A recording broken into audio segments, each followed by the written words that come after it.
अस्सलाम वालेकुम फ्रेंड, कैसे हो आप सब। Abdullah auto electrician. उम्मीद करता हूँ आप बिल्कुल ठीक होंगे। तो अल्लाह पाक से दुआ है कि अल्लाह पाक आपको इसी तरह ठीक रखे और आपके लिए आसानियाँ पैदा करे और आपको आसानियाँ तकसीम करने की तौफीक अता फरमाए।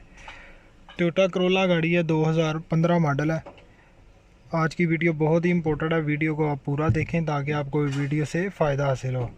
और जिन भाइयों ने इस चैनल को सब्सक्राइब नहीं किया वो इस चैनल को सब्सक्राइब भी कर लें ताकि जितनी भी नई वीडियो हो आप तक पहुँच सके। और जो लोग काम में इंटरेस्टेड हैं वो लोग इस चैनल को भी सब्सक्राइब करें। तो वीडियो शुरू करते हैं। ये गाड़ी में जो प्रॉब्लम है, एक ये रिमोट देख सकते हैं आप, कीलेस एंट्री है ये सिस्टम। इंजन स्टार्ट पुश है ये, ठीक है। गाड़ी स्टार्ट नहीं हो रही है, आप देख सकते हैं। ब्रेक दबा के भी नहीं हो रही, ठीक है। इसको स्टार्ट होना चाहिए, ना ही इसका ये रिमोट काम कर रहा है। ये आप देख सकते हैं, रिमोट भी नहीं काम कर रहा। ये इसका सिग्नल मैच नहीं हो रहा, ठीक है।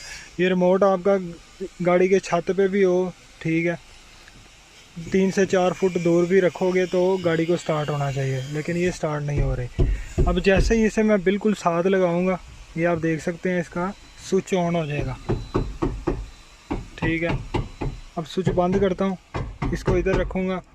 अब इसको स्विच को ऑन होना चाहिए लेकिन स्विच ऑन नहीं हो रहा, ये आप देख सकते हैं। जैसे ही साथ मिलाऊंगा, ये आप देख सकते हैं साथ ही स्विच ऑन हो गया। तो इस फॉल्ट को हम क्लियर करेंगे इस वीडियो में। वीडियो को पूरा देखें, देखते हैं गाड़ी में किस चीज़ का मसला है। तो अब पहले एक दफ़ा मैं डायग्नोस भी कर लेता हूँ ताकि थोड़ा आसानी हो जाए हमें काम करने में। डायग्नोस पे लगा दिया हुआ है मैंने। देखते हैं इसमें किस चीज़ का कोड आ रहा है, तो फिर उस कोड को हम रीड करेंगे।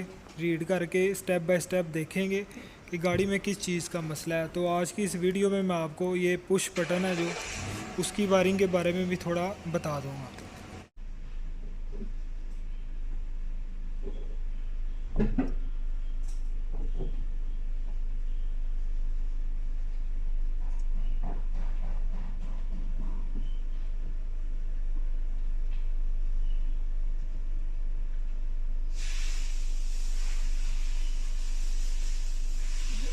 100 पूरा हो गया डायग्नोस। इसको अब एंट्री स्टार्ट में कोई कोड नहीं आ रहा, फिर भी हम इसको एक दफ़ा क्लिक करके चेक कर लेते हैं। ये आप देख सकते हैं ये एंट्री स्टार्ट, इसको ओके करेंगे। यहाँ से हम चेक कर लेते हैं कि कोड आ रहा है कि नहीं आ रहा।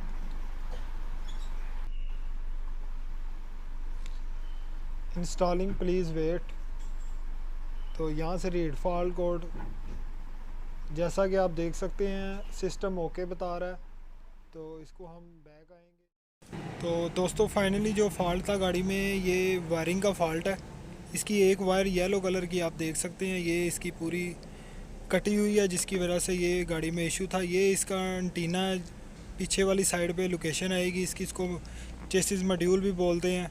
कीलेस एंट्री का ये एंटीना है। इसकी लोकेशन ऑलमोस्ट जितनी भी टोयोटा में गाड़ियाँ हैं उनकी लोकेशन यही जगह पे आएगी। इसका एक 10 का बोल्ट होता है और 4 वायर वाला इसमें ग्रिप आएगा। ये इसकी वायर ख़राब होने की वजह से गाड़ी में इस तरह का मसला आ रहा था। इस वायर को मैं अच्छे तरीके से रिपेयर करूँगा। रिपेयर करके उससे पहले मैं आपको मल्टीमीटर से इसकी वायरिंग के बारे में थोड़ा बता देता हूँ, ठीक है। वीडियो बहुत ही इंपॉर्टेंट है, वीडियो को आप गौर से देखें ताकि आपको इस वीडियो से फ़ायदा हासिल हो। ये इसकी 4 वायर हैं। ये पूरा सिस्टम किस तरह चलता है, ये चारों वायर इसकी जाएंगी जो IPDM है, जो इसका स्टीयरिंग के नीचे फ्यूज़ बक्स है, उसके पीछे जो स्मार्ट की का कंप्यूटर है जिससे पूरा सिस्टम कंट्रोल होता है, ये चारों वायरें वहाँ जा रही हैं। और ये पूरा सिस्टम किस तरह चलता है ये इंशाल्लाह ताला मैं अगली वीडियो जब भी बनाऊँगा इस टॉपिक पे बनाऊँगा, ये स्मार्ट की का पूरा सिस्टम किस तरह चलता है। तो अभी मैं फ़िलहाल ये 4 वायर हैं, इसको मैं मल्टीमीटर से आपको बता देता हूँ इनमें से कौन सी वायर में करंट आएगी और कौन सी वायर में ग्राउंड आएगा। तो इसके बाद आपको मैं पुश बटन की वायरिंग के बारे में भी थोड़ा सा बता दूंगा। तो इंशाल्लाह ताला नेक्स्ट जब भी वीडियो बनाऊंगा ये पूरे सिस्टम पे बनाऊंगा। ये पूरा सिस्टम स्मार्ट की एंट्री का जो है, स्मार्ट की लेस एंट्री का सिस्टम किस तरह चलता है। तो अभी फ़िलहाल इसकी वायरिंग के बारे में मैं आपको शेयर कर देता हूँ। इसकी एक प्रोग मैंने ये लगा दी है वाइट वाली वायर में, जिसके अंदर ब्लैक लाइन है, ये आप देख सकते हैं,